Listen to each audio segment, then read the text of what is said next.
Somaliland নিয়ে উত্তেজনার পারদ বেড়েই চলেছে। সোমালিল্যান্ডকে হঠাৎ করেই রাষ্ট্র হিসেবে স্বীকৃতি দিয়েছে ইসরায়েল। ইসরায়েলের এই পদক্ষেপকে গোটা মধ্যপ্রাচ্যের নিরাপত্তার ওপর হুমকি বলে মনে করছে ইরান সমর্থিত ইয়েমেনের সশস্ত্র গোষ্ঠী হুতি।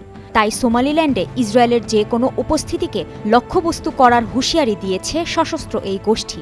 এক বিবৃতিতে সংগঠনটি বলছে, এর পরিণাম হবে ভয়াবহ।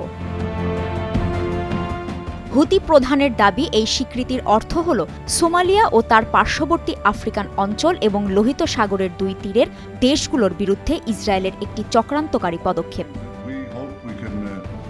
বিশ্লেষকরা বলছেন, সোমালিল্যান্ডের সঙ্গে ঘনিষ্ঠতা বাড়লে ইসরায়েল লোহিত সাগরে নিরাপদ প্রবেশাধিকার পাবে, যা ইয়েমেনে হুতি বিদ্রোহীদের ওপর আঘাত হানার ক্ষেত্রে তাদের সক্ষমতা বাড়াবে।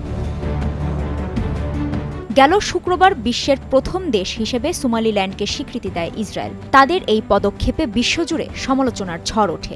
শনিবার মধ্যপ্রাচ্য ও আফ্রিকার ২০টিরও বেশি দেশ ও ইসলামিক সহযোগিতা সংস্থা OIC এক যৌথ বিবৃতিতে ইসরায়েলের এই স্বীকৃতিকে প্রত্যাখ্যান করে।